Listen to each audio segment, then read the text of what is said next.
What you're saying is the Schofield Bible, its theology is deceptive. Just like Muslims have become for a lot of Americans.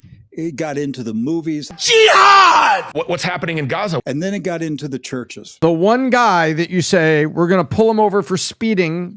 And the churches were told, beware the Muslims. I sat down with Alex Jones and he asked me, well, what do you think is going on? And I told him, I'm not talking about real practicing Jews. None of these people that we're talking about. Sure, you got the Nutricardi and the Orthodox Jews don't like it either. I didn't have any fear of Muslims, and I didn't look at. We believe that he called people to worship God. Like it would seem that Christians and Muslims are a whole lot more aligned. Your Quran, say of the birth of our dear Lord Jesus Christ. In the name of God, most gracious, most merciful.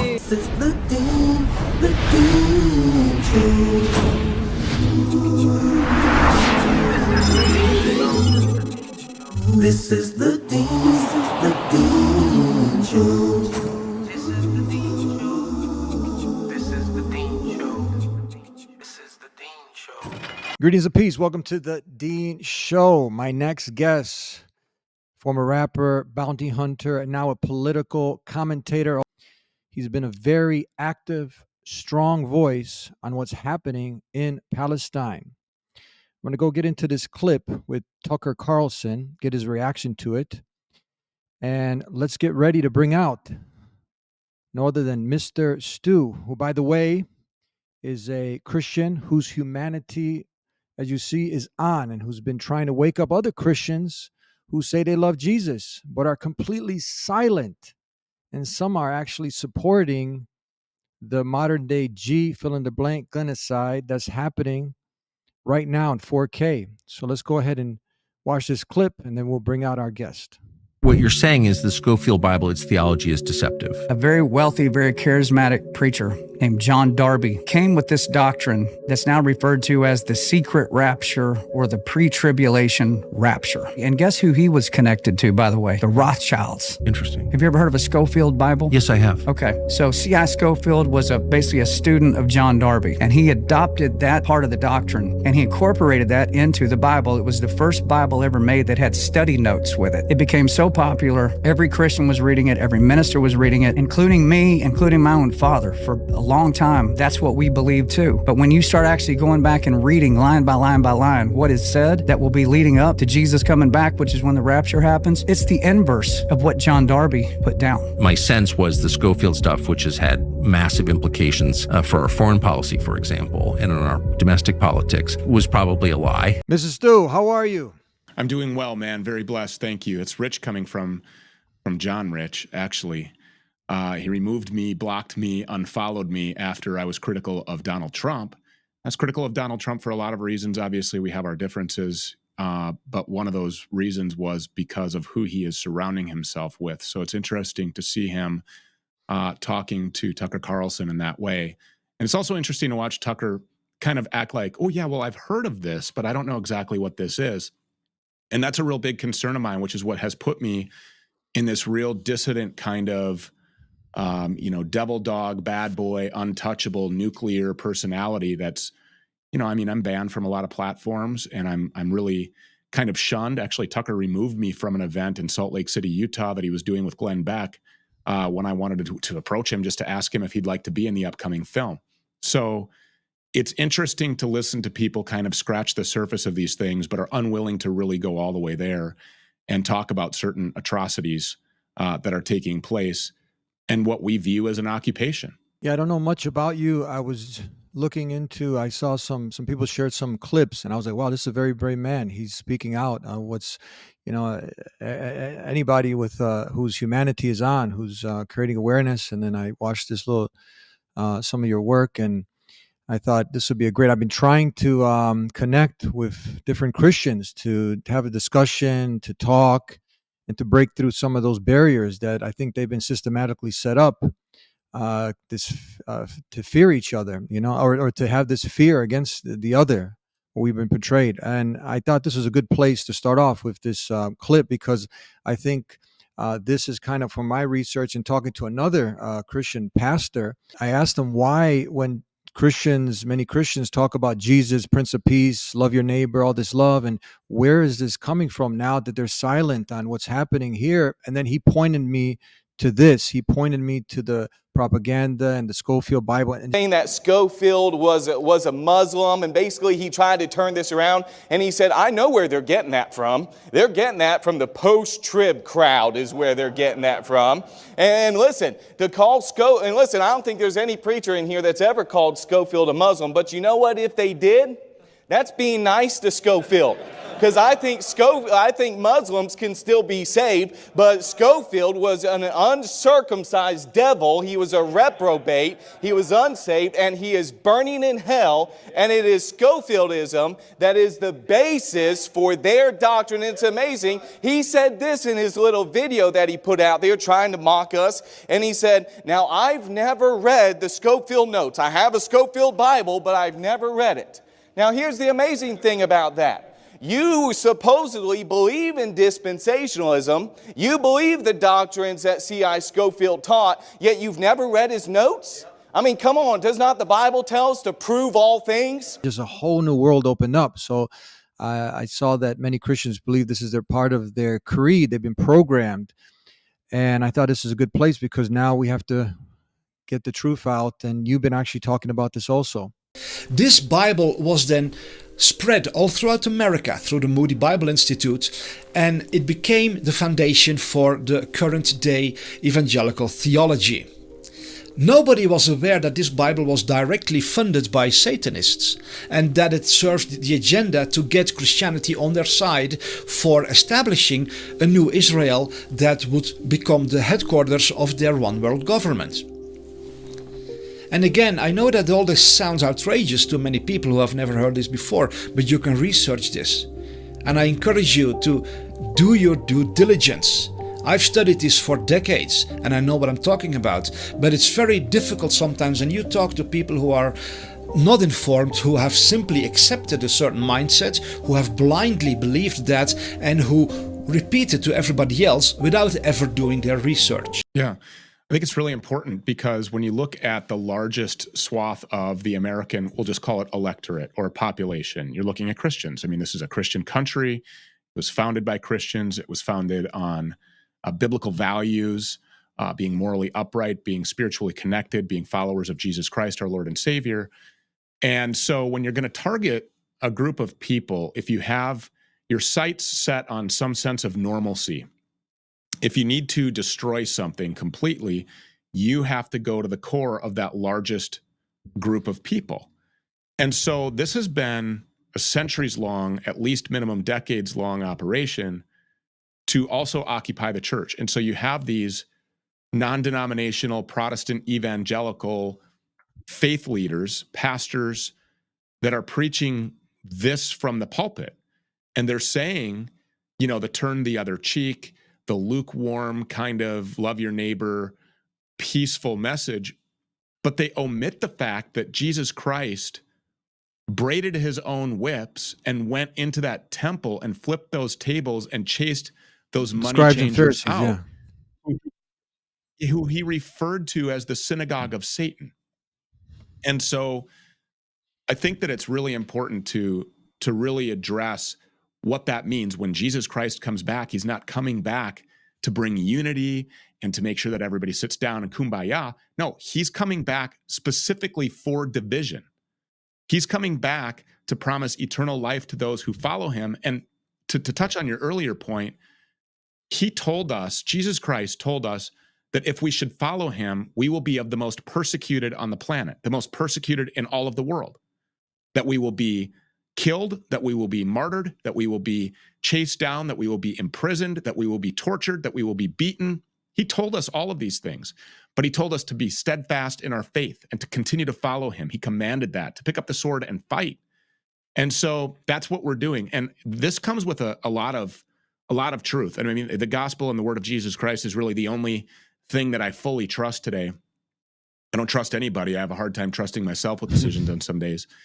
But you try to be more Jesus-like every day, but this comes with a whole lot of sacrifice. I mean, when you go all the way in and start talking about things like this, not only does this affect your professional career, I would never, if the Stu Peters network completely went bankrupt and tanked and it was attacked or it was seized or it was dismantled and I could not do this anymore, or I was in prison, whatever, when I got out of prison or when I walked out of this building in these studios and I said, let me go back into the workforce, it's not happening. Once you cross a certain line, you're canceled society-wide. You're canceled from social groups. You're canceled sometimes in your own family. You lose relationships with people who had previously considered themselves friends. You're ostracized in your church. You're ostracized and cast from certain political affiliations and groups. And then you make yourself outside of any class of people and you put yourself really on an island. And I'm not saying that I'm the first person that's ever noticed this. I'm not saying that I'm the first person that's ever talked about this. But what I'm saying is that when you have a platform and a reach of the size that we do here at this network, and you're not going to mince words and you go all the way in, that comes with an understanding that, yeah, I'm never going to return to normal ever again. I'm never going to go work a 9 to 5. I'm never going to be able to provide for my family by working in corporate America or for the man, as they say. And also, to go beyond that, it comes with a very real threat of imminent great bodily harm or death. I mean, I had some guy offering $2 million online to bring him my head severed from my body, or $1 million to be seriously injured. And it was a real threat. Elon Musk tweeted back at me. He said, same rules for everyone. And I believe that account has been suspended. And I don't know how real that is. And I don't know. So that got Elon Musk's attention right there. That he knew that was referring to you, this tweet, and that got his attention. Wow. Yeah, it got his attention, and he tweeted back at us because I said, hey, is this guy going to face any repercussions, or are the rules different for a certain class of people? And he said, same rules for everyone. I went and checked the account, and the account was gone. So, I mean, there's a lot that you put on the line. And I'm not saying this to say pat on the back. I'm not whining. I'm not complaining, kvetching about any of this. I'm just saying that it's important that people realize that there are leaders, there are men that are willing to stick their neck out there. And what I ask for in return is let the bravery and the courage and the will to speak the truth be contagious. Please join and pick up the sword and fight. I've had people say, well, I would love to be in a foxhole with you, Stu Peters. No. A foxhole, that would imply that we're like hiding in the ground somewhere. No. We are on the offensive, storming the gates of hell, and I need fellow Jesus-believing Christians to be there with me. I can't do this alone. And there's an army of people out there that are waiting for a leader who's willing to throw it all on the table and be courageous and bold and not give a damn about the criticism that comes along with it, or some of the names or the identifications that come along with it. The hit pieces by the USA Today and the Rolling Stone and New York Times and Media Matters and Daily Beast and Right Wing Watch and all of the usual suspects that come together. And their expressed intent is to make sure that advertisers are dissuaded or discouraged from helping to fund this network. And in a lot of cases, it's very successful. In some cases, we parted ways with certain advertisers because they don't align with my values and my faith and my spiritual convictions. So I'm like, well, we just have to discontinue this relationship. And yeah, that comes to a great financial loss and detriment, but you have to have real faith. And having that real faith in God and in Jesus Christ also translates to having real faith in those who speak. I'll support you. I'll step up. We will donate. We'll pay for this film. We'll watch we'll subscribe to your network. We'll do whatever it takes, because we have to be on an even playing field and understand these people are not going to continue to fund this because they're going to buckle to the pressure. They don't want to attach their brand or their name to somebody who's labeled as, a bigot or a racist or anti-Semitic or all of these things. So it's a very real thing. This isn't a video game. This isn't, some internet anonymous account that I'm broadcasting from this is the real me. I show my face every day, have for the last 4 years, Monday through Friday, 7 documentary films, just released the 8th film, and it comes with a very certain risk that I'm willing to take because I am in pursuit of the truth, and this platform has always been about saving lives. Let me just touch upon the Schofield Bible. The Schofield Study Bible basically calls for the support of Israel in the Middle East, and it is a document that actually seeks to and calls for war. Cyrus Schofield was basically a criminal, and Cyrus Schofield went on from there to follow a life of what virtually was crime. Schofield was eventually caught, convicted, and sent to the state prison. Upon being released, Schofield took up a new profession, preaching the gospel. He wrote what turned out to be the Schofield Reference Bible that was published in 1908. What I understood from my research and talking to some Christians is that you had this person, and I just really think this is so important. This Schofield, he was a con man. He went to jail, and then he ended up, there was a John Nelson Darby who now he was taking the teachings from this John Nelson Darby. A Darbyism, which in effect called for a Armageddon, the same Armageddon, the Armageddon where there would be a terrible war in Israel. And he became a follower of John Nelson Darby, and he essentially plagiarized, I suppose, or borrowed much of what Darby had said, and this was what went into the footnotes of the study Bible that became known as the Schofield Study Bible. And then from there, he ended up getting funded, and then he got this funding, and he ended up getting a DD. They got the UK printing press to print out like 1 million of these Schofield reference Bibles. And Oxford Press would not touch a Bible. It would not touch a religious book. But it did publish Cyrus Schofield's reference Bible off of his yellow notepads. Now, it should be most clear to most people that somehow Schofield had to have an introduction. He could not have simply found his way into Oxford Press, nor could he have found his way through this. In the exegesis, you have certain verses. You'll hear politicians, and many, they'll say, whoever blesses thee is blessed, whoever curses thee is cursed. So they would connect these to this state, Israel. And this is where the programming happened in colleges, universities, and that. And now, is it true that many Christians, peace-loving Christians, they feel it's a part of their creed now to support this, what's happening. But now you have another group of Christians like yourself and others that are they're saying, hold on, this is false. This is actually not true. Recent 1948. Okay. May 14th, 1948. Is this correct now? And then this is what Tucker was talking about with this guest here. Are people looking into this dispensationalism and all Yeah, this? I mean, it's not really part of the teachings, the core teachings of Christianity. Yeah, for sure. There's a huge shift in the Overton window. There's no question about that. There's a lot of conversation that's happening online that would not have happened prior to October 7th. Okay. And I will just say that, look, I went down to Austin, Texas. I sat down with Alex Jones and he asked me, well, what do you think is going on? And I told him what's happening in Gaza, one of the most densely populated areas where 50% of the population is under the age of 15, 75% is under the age of 25. And you have members of Congress demanding that we go blow up apartment buildings and nuke these people off the face of the planet. What is the benchmark for success in Gaza? Here's what I think is happening. And he got very visibly upset. He didn't want to talk about it. I don't know if that's because he made a deal. I don't know if he has certain sponsors that he doesn't want to lose. I don't know. Alex Jones. Yeah. And he was very, very upset. And I said, well, look, I'm just here to tell you the truth. You asked me a question. I'm here to give. And I look back at that interview today, and there's been a lot of learning that has happened for me since that day. I said a lot of things there that I would say even more as a matter of fact today than I did then, because I had a certain understanding of this. It's like when you see it, you can't unsee it. And I'm seeing new things every day. And so I can't rewind what I knew, when I went there. Yeah. But I would be a lot more adamant and a lot more clear and a lot more specific about where all this is coming from had I known what I know now then. As a matter of fact, if you look back 4 years and you just take a history of my monologues, you can watch being on this program, talking to experts and researchers and doctors and through COVID, right? I basically became a de facto pseudo doctor, and so did my whole audience. You can watch the real-time learning and red pilling and educational process happening with me.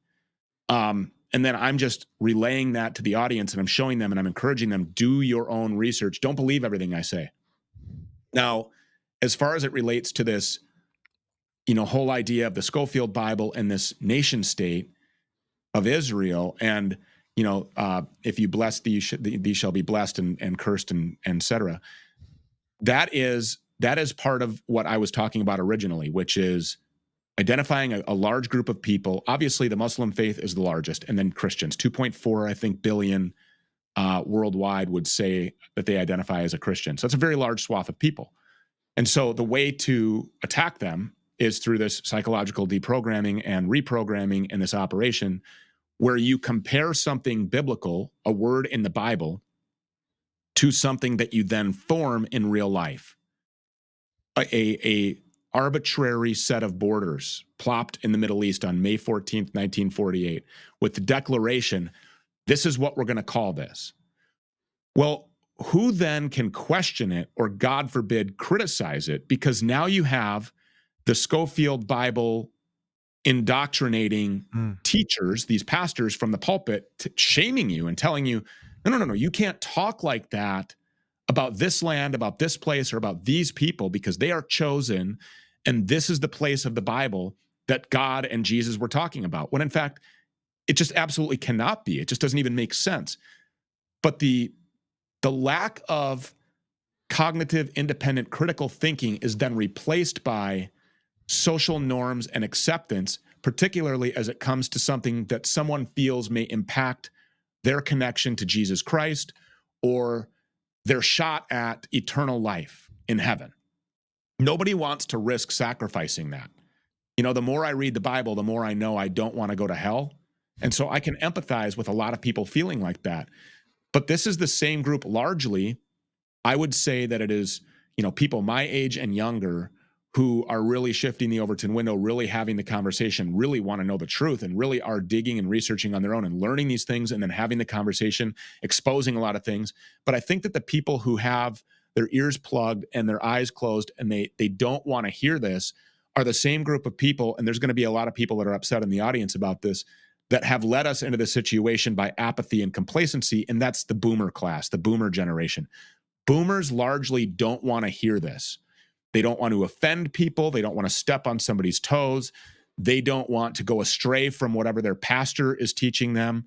They don't want to have these conversations with their neighbors. Even though they may question this in their own home, they're never going to go in public. And as a matter of fact, if you're with your boomer mom or your fat Uncle Stan or Aunt Betty and you're in public and you have one of these conversations, you'll get, don't talk like that. And that is a win for an enemy that wants to suppress your speech and to control your mind and to control your actions under the threat of being placed in a digital or virtual or financial or even physical prison camp, because it's happening already. CBDCs are coming, digital ID is coming, social credit score. It's all here already. All of the infrastructure is in place, the blockchain, it's all there. If you say something that is socially unacceptable, and by socially unacceptable, I mean if it goes against the official Orthodox narrative by the people who have put the narrative in place that want to place you in these prisons and control the masses, and they admit they all admit this. Don't believe me? You can go and look at Bill Gates. You can look at some of these TED Talks. You can listen to, Yuval Noah Harari. You can listen to what Klaus Schwab is saying, and some of these people at the World Economic Forum and the World Health Organization, and even a lot of these so-called actors in Hollywood will tell you this is the goal. This is what we want to do.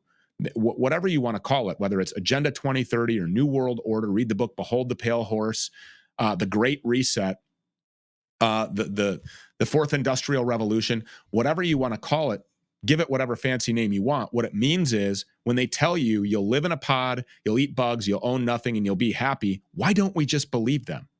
And then they use this method of control to imprison mentally the largest group of people, which is Christians, largely. As I said, I preface that by saying, obviously, Islam has a whole lot more subscribers to that faith as far as actual bodies and people are concerned. But I think that there's a lot to be said for control of the West, and this is an occupation that isn't just in our government here in the United States. It's not just NGOs and unelected bureaucrats. It's not just the Department of Education. It's not really even just our society. It is the entire West where this octopus has reached its tentacles out and gripped what I refer to as a demonic grip around Christendom and around the West and around humanity as a whole.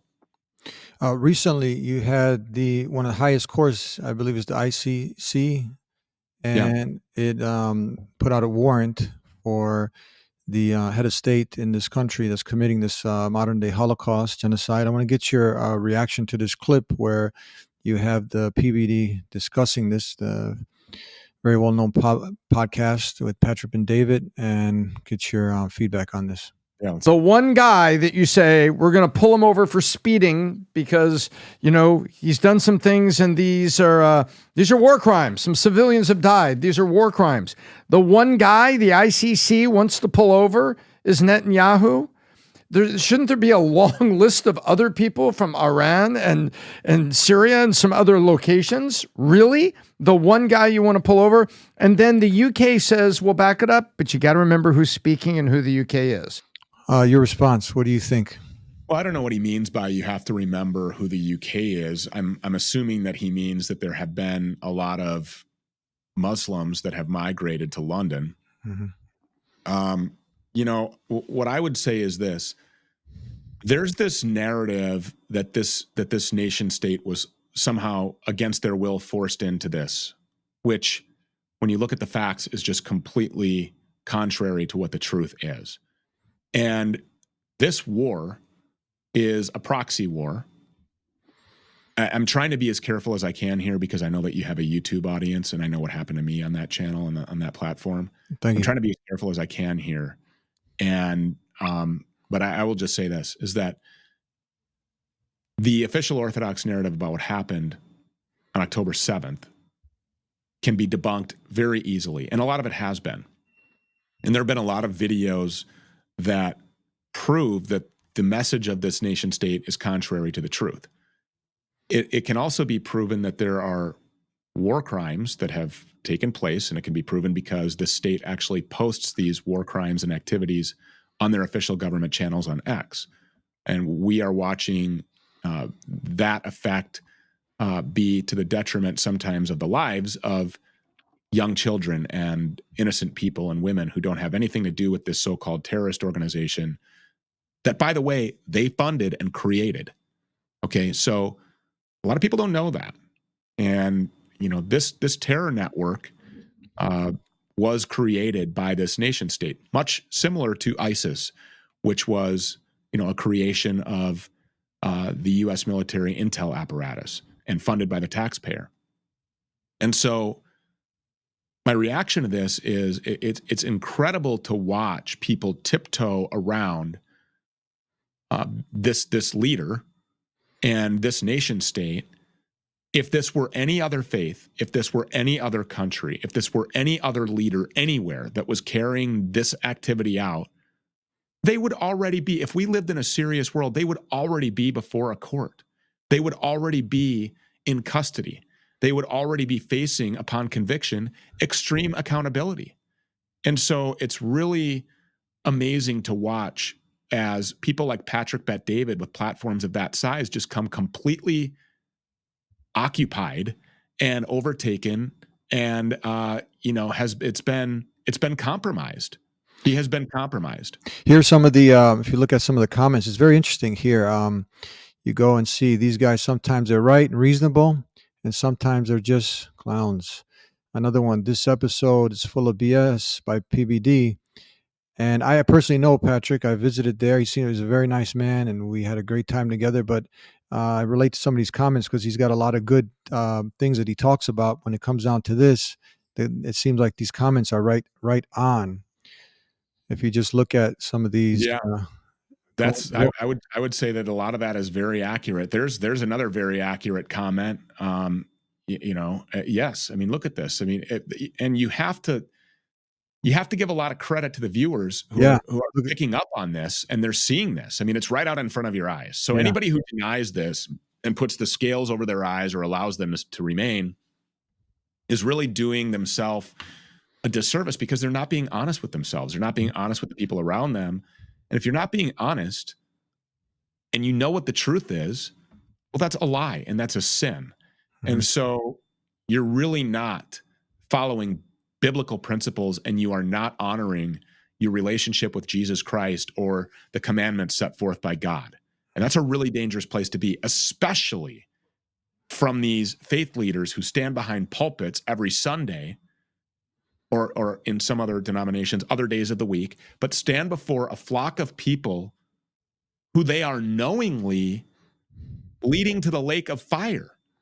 And the judgment for those people is going to be so much more significant than that of the members of the flock that they are misleading to their detriment and to their own graves eternally.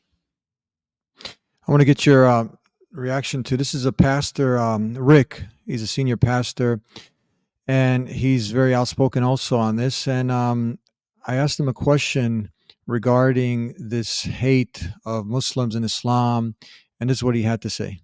Say until September 11, 2001, I had never had a negative thought about Muslims or Arabs, and I also didn't have any negative thoughts about Jews. I grew up in a small rural community. This is I'm 70 years old, so this is back in the 50s, 60s, 70s, and to this day I can remember all of the Jewish businessmen in my community.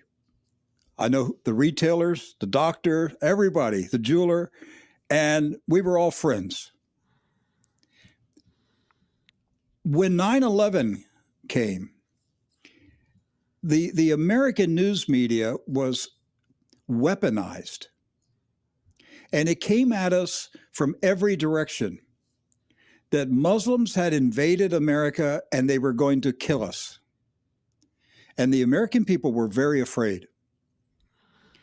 We were afraid if we met a Muslim on the street, they might pull out a knife and try to chop off our head. And this came at us from every direction. The American people had never had these thoughts ever. I don't recall ever having these kind of thoughts. But after 9/11, it was you could tell there was the propaganda had already been formulated, had been designed, and it was simply being implemented. And it came from every direction: television, the news. It got into the movies and the Hollywood movies, and then it got into the churches. And the churches were told, "Beware the Muslims. They're coming to America to kill the Christians." I'm sad to tell you. I'm embarrassed to tell you that for a couple years I believed it because I didn't know what was happening to my country. It took me a couple years to figure out the game plan. And to figure out that we had been told a lie, and there was a massive propaganda campaign underway, and that what happened on 9/11 was not the official narrative was not true. And it was shocking to me. It was shocking that I had to process a lot of stuff about what was happening in my country, and my mind had to process that I had been fed disinformation, lies, propaganda. Somebody was trying to make me and everybody else in my country believe something about other people that wasn't true. Mm-hmm. And then I figured it out. And then after I figured it out, they came after me. Okay. Wow. And it wasn't the Muslims. It wasn't the Muslims who were coming after me. I get it. Yeah. I know Pastor Rick Wiles. You do? Yeah. I've got a lot of respect for him. Yes. I've sat down with Rick Wiles on multiple occasions, and I've been in his studio, and I've sat down at his home with him and discussed all of this with him. Again, a lot of respect for him. And I think the thing that I have the most respect for is that he says, you know what, he's very, very, open about it and very honest and in a very, vulnerable and humble way. He says, look, I fell victim to this as well. And so did I. And if anybody's saying, yeah, I knew right away who was responsible for 9/11, and I knew right away, and I didn't have any fear of Muslims, and I didn't look at, members of the Islamic faith any differently. They're just not being honest. But the question now is, what do you do about it? Question now is, now that you have this knowledge and now that you know that your own government is willing to perpetrate these psyops and these crimes against you, now what? Now what are you going to do about it? And I think that the remedy is the discussion that we need to start having now. And when films like Occupied, which was really designed to reach the boomer audience, the people who've been programmed. There's another film that's 12 to 14 hours long called Europa, and this thing was given away for free. I mentioned earlier that we had lost sponsors and that I had walked away from sponsorships, and I was willing to do that because I know that a lot of people understand, hey, Stu Peters has been at the forefront. He was the first guy to call it a bioweapon. He was the first guy to talk about the V's. He was with a platform of that size. He's always been willing to go straight at it, because I've never really understood the whole idea of restricting speech. I mean, don't we live in freaking America? Like, what is this terms of service nonsense that we have to be conscious about because we're on certain platforms? I mean, it's just complete BS. This is the control structure that's already been implemented, and people just go along with it because they don't want to nuke their account. Well, of course, we don't want to give up our sphere of influence. You don't with the Dean Show. You don't want to lose your channels and your platforms. I don't want to lose, my social media account. And so, of course, you try to speak in code. I mean, that's where we are right now. We're speaking in freaking code because we don't want to offend our overlords. So we are already in digital prison camps. We're already in social prison camps. Our speech has been completely trampled on. Our voices have been completely taken away from us under the threat of being canceled. And what does canceled mean? It means you don't exist anymore. And so, and he said they came for him. Yeah, they came for Rick Wiles. They came for me. They come for anybody who's willing to talk about these people, who's willing to talk about this nation state, who's willing to talk about these crimes. And it has become sort of this religious sacrament to bow to these people. And I refuse to do it. And I'll never do it.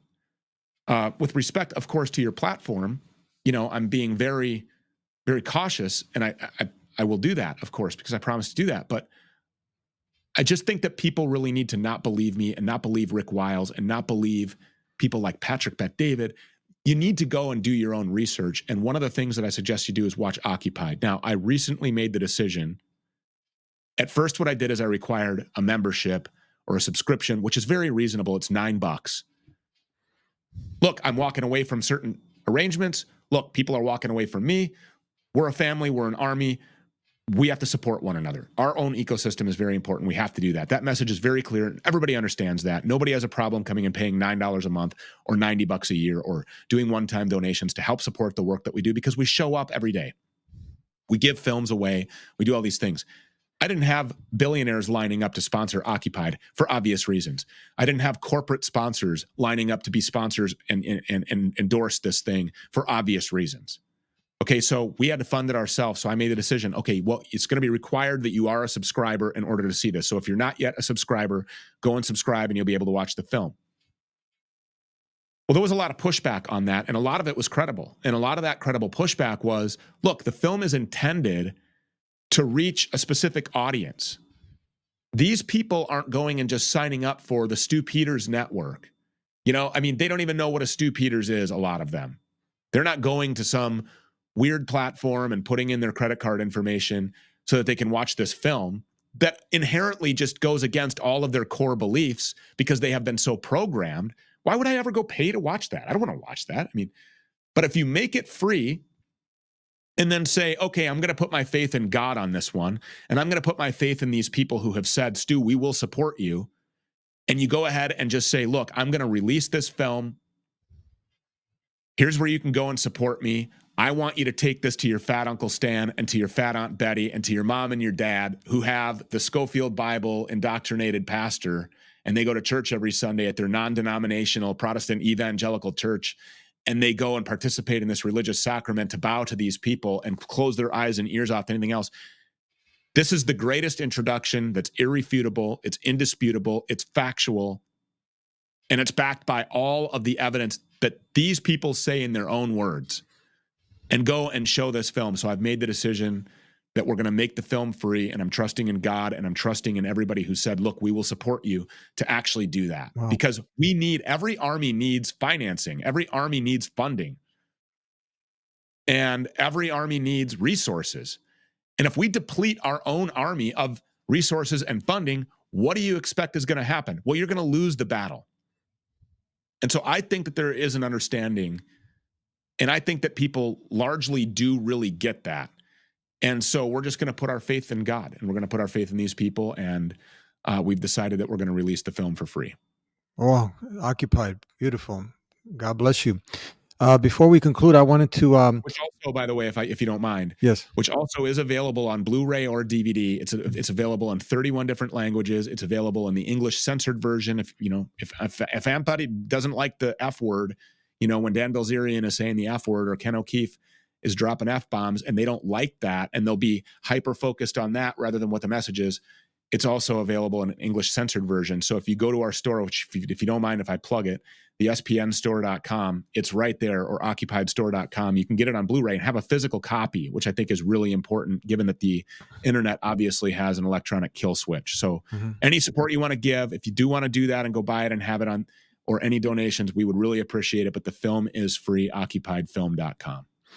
I wanted to talk about Muslim, Christian collaboration. I mean, I, like myself, I see some of myself in growing up. I'm American background, European, Bosnian, and I see you. I went through also, I didn't make it to where you were. I was also, House of Pain and Shaved the Head. I don't know, you remember House of Pain, Everlasting?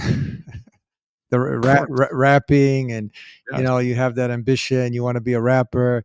Then I find out, I look in a little bit, you actually had a record deal and kind of lived that life. And I was in the entertainment industry, had a part in a nightclub, and et cetera, and living the dream, as they say, which turned out to be a nightmare. And then you find, purpose. You're looking for purpose in life, and now you start to live what you are confident now is your connection with your Creator, trying to be a good human being. And this is most Muslims, and Muslim simply means one who has submitted his will to God, if you look at what the definition is. So most Muslims want to be good human beings. They want to provide for their family. They pray to God. They give in charity, far away from any of these things that have been associated with Islam. And Muslims wanted to take over. In my how many years of living Islam, I can't remember once if I've ever been in a conversation where someone's plotting to take over America, plotting, I think non-Muslims use the word jihad. Jihad! More than Muslims do, to scare people. Jihad! And the one commonality, it just, there's so many things we have in common. Obviously, we can talk about the elephant in the room. I respect if my friend Stu or my other friend tells me, look, if you don't believe Jesus is your Lord and Savior, you're going to hellfire. We can have the discussion, no problem. But I think we have so many things in common. One of those things is, I'm going to share this clip with you. And I asked this question. This is in the heart of Europe. We call this the Jerusalem of Europe. And notice, I mean, a Muslim can be Italian, Polish, Asian, Arab. Here, that's another stereotype. You think Muslim, you think someone who's from India, Pakistan, but just notice the color of their skin here. And notice the question. And then from here, you're going to hear something about Jesus. And I'm going to get your reaction for it. Sure. Do you love Jesus? Do you love Jesus? You love Jesus? You love Jesus? Muslim too, right? Yeah. Do you love Jesus? Muslim? Yes. Do you love Jesus? Do you love Jesus? Yes or no? Your Quran, say of the birth of our dear Lord Jesus Christ. In the name of God, most gracious, most merciful. Relate in the book the story of Mary, how she withdrew from her family to a place in the east, how we sent to her our angel Gabriel, who said, I am a messenger from your God, to announce the birth of a son to you. She said, how shall I, Mary, have a son when no man has touched me? And Gabriel replied, for your Lord says, it will happen. We appoint him as a sign unto man, and a mercy from us. I love Jesus. See? Because Jesus is my prophet also. Another Muslim. Moses is my prophet. Noah. And all prophets is mine. And the end of prophets is Muhammad sallallahu alayhi wasallam. I like him also very much. See that? This is not something I'm making up. You guys are Muslim? Yes. Do you love Jesus? Of course. You love Jesus? Of course. Yeah? We have to. Yeah? Yes, it's obligatory. Yeah? Of course. So you're Muslim and you love Jesus? Of course. Okay, what about you? Yeah. Same. You're Muslim too? Yeah. And you love Jesus? Yes, absolutely. Yeah? Yeah. This is messenger of Allah. Oh, Allahu Akbar. See? Who else? You love Jesus? Isa. I love Isa. See? You love Jesus? Yes. Another Muslim. Love Jesus. Look at all these Muslims. Love Jesus, huh? How can we be the enemies when we love Jesus? Muslim too, right? Yeah. Do you love Jesus? Of course. Huh? He's Isa. Isa alayhi salam. You know what's interesting? If you take Jesus and take the J, what do you have? Isa. Jesus. Yeah. Jesus. Yeah. You see? We even had his right name. Your thoughts?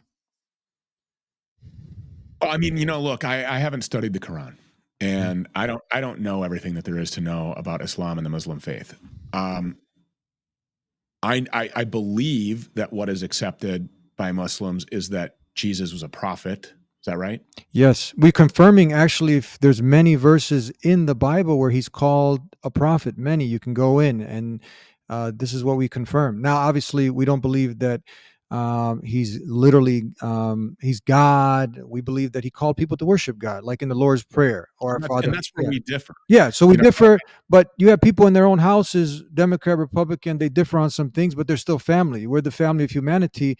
We can respect those differences and go on. Here's what I can respect. I can respect anybody who stands up against crimes against children. There you crimes go. against- But we I don't can slander him. If you say if you say something like, as a group say that he's burning in the hellfire, that his mother's had an affair with her, this will earn you a seat in the hellfire according to Islam. You see the difference? But now people ally with people who are, that's the ironic thing. It's such a strange relationship. I don't understand. It is. And there's also, as far as I'm concerned, this isn't about race, because this other group of people comes from everywhere.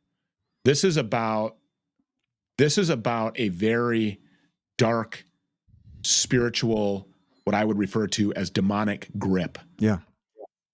In this group of people. And historically, they have set their sights, as I alluded to early on in this, historically, they have set their sights on any sense of normalcy, and they have perverted it. And they have done everything that they can to destroy it. And that dates back in the days and the years and the months leading up to World War II. And then during that war, and then in the decades since that war. And that could be one of the most lied about times. And some of the leaders during those times could have been some of the most lied about people, demonized people. They have become boogeymen, just like Muslims have become for a lot of Americans, as Rick Wiles was saying. Very lied about people. We saw Jihad Johnny, remember that? Beheading people in the sand. It was all fake. It was all propaganda. Those were fake Pentagon videos. Actually, they spent $500 million. How much of $500 million? You know about that, right? The Pentagon actually paid $500 million to put out these fake videos. How much money has the U.S. taxpayer funded this media? Which, by the way, the funding comes from these people. Unbelievable. 100% of it, by the way. Wow. Go look into BlackRock and Vanguard and State Street. Tell me where their headquarters are located. I mean, tell me who owns them, right? Tell me who funds them. Why does BlackRock fund Vanguard? Why is Vanguard's BlackRock's biggest investor? All of these things. Who has the most stake in Fox, CNN, MSNBC, ABC, CBS, all of the major broadcast networks, all of the cable news networks, Disney, Netflix? Who's got their hands in all of this? Pornhub, okay? So how many billions or trillions, likely, of taxpayer dollars have been used to lie to the people about a certain leader during the 1930s to make them a boogeyman? How about this? How many billions or trillions of dollars were spent to demonize Saddam Hussein? Weapons of mass destruction, babies in incubators. All based on lies, yeah. All based on lies. What about Muammar Gaddafi? What about Vladimir Putin? Okay, so if you go all the way back to the 30s and then you fast forward and Saddam Hussein, Muammar Gaddafi, now Vladimir Putin is the world's boogeyman, the most dangerous guy alive. He just woke up one day and decided to go be a war criminal. Totally BS, by the way. Go look into that war in Ukraine. Total BS. It's all lies. They lie about the events of the wars. They lie about the ghost of Kyiv and maternity wards being bombed. They lie about things that you can see right in front of your own face. So if you don't think that they're lying about the events of the war, what about the causes of the war? Well, historically, they've lied to us about the causes of every war. We spent 20 years in Afghanistan chasing down this guy. You know, the people who were fighting in Afghanistan when we, I guess you'd call it withdrew, which is a weird word to use given what actually occurred there. The people that were there at the end fighting were infants when the towers came down on 9/11. They were infants. They didn't even know what they were fighting for. They were told why they were going there in a fight. We're going to go fight the enemy on their land before they bring the fight to ours. The psychological programming has been happening for decades, long before the 1930s. But we can look at recent history back to the 30s and make some reasonable deductions since then. All of those people, that leader in Germany in the 30s, Saddam Hussein, Muammar Gaddafi, and Vladimir Putin have all rejected the same group of people. Wow. And they all met the same fate. And so, Putin not yet, but if you think that the American war empire and the military-industrial complex wouldn't love, at minimum, regime change in Russia, you're fooling yourselves. They would love for him to be gone. And, you know, so it's a very obvious trend of perversion and degeneracy and homicide and murder. And it's been happening for a very long time. And I think that the world is starting to wake up to that. There's a certain group of people that we need to really wake up now with the older generations to get the support, because that's what all of the psychological programming is about. How do we gin up the support of the American people to have, let's just talk real time today, a kinetic confrontation with Iran? Well, we would have to convince the masses that there was a Donald Trump plot, you know, to assassinate him or something like that. And it was these people who planned that. Well, spoiler alert, guess what? It turns out that that wasn't the case at all. We know who it was. You go look at news stories about who was arrested in association with concocting that plot. Okay. But in order to do that, I mean, back in the day, you had Toby Keith writing a song, you know, we'll put a boot up it's the American way. So you've convinced people that the American way is to go and put your missiles everywhere and to spread your ideologies everywhere and to go drop bombs everywhere. That's how we show our power. So the way to gin up the hype for all of this, of course, is to make a boogeyman. And believe me, there are people who sit in very high places who would love nothing more than for a kinetic confrontation between the United States military and Iran. And if they can make a scapegoat or a martyr out of a certain nation state that's plopped in the middle of the Middle East as of 1948, they can gin up the support of all of the Christians worldwide who have been indoctrinated by their fake pastors into doing that. And then guess what? You think China won't get involved? You think that Putin and Russia won't get involved? They have to. And who could blame them? We have to look inward. If you're looking for an enemy, look at the occupation. And that occupation is in a so-called federal government that I believe has turned into a private corporate government crime syndicate. And the military-industrial complex front lines are in that 1948 founded nation state. They've got to have this war. I'll say this before we go. If you want to make really good money, go sell some illicit street drugs on the corner. If you want to make a little bit better money, get involved with big pharma and start legally producing poisons and distributing them to billions of people. But if you really, really want to talk about where the big money is, sell the financial contracts and munitions that are required for war. Now you're talking big money. And that's what's happening here. They have to have these confrontations. They have to have these wars, despite the fact that if you polled everybody in the world, I would venture to guess, I would bet my network that over 95% would say we don't want war with anyone. We are a peaceful people. We don't want war. We don't support war. We are vehemently, emphatically against all of your wars, these forever wars, these regime changes, this nation rebuilding, the spreading of democracy, which turns out to be some pretty deadly and dangerous stuff. It's all fake. And now we need to start talking about remedy. The Constitution in the United States of America, which I can speak to in an educated way, says that if a government becomes oppressive to your God-given, inherent, inalienable rights, that you should abolish and tear down that form of government and replace it with a government that's representative of the people, and you would be derelict in your duties as an American if you did not do so. We need to start talking about remedy. And when I spoke to a guest of mine, is a Christian lady from Allison Weir from If Americans Only Knew, and then we got a little bit deeper on this, and it went back to this propaganda and this systematic attack now to divide Christians and Muslims. She said this was actually done by the people, the Zionists, and she lists on her website, I don't know if you've heard of it, AmericansOnlyKnew.org, and she lists all of the different organizations to go ahead who've been responsible for this false information put out there to have Christians and Muslims divided, because united they're much stronger. So the reason I bring out these points, this clip that I showed you, this was from a movie with Anthony Quinn called The Message, and this is a historical event. When we suffered persecution in Mecca, Muhammad told us, go to Abyssinia, the land of a righteous king where no man is wrong. He was the Christian ruler, the king, and the Muslims were being persecuted, so they were sent, Prophet Muhammad, peace be upon him, sent the Muslims to this Christian kingdom here. And it was a just king because of that, he sent them there. And then he called them into the court. And then the pagan Arabs had come to try to take them back. And then he had a court, an open court. And then he asked them, what do you guys say about Jesus?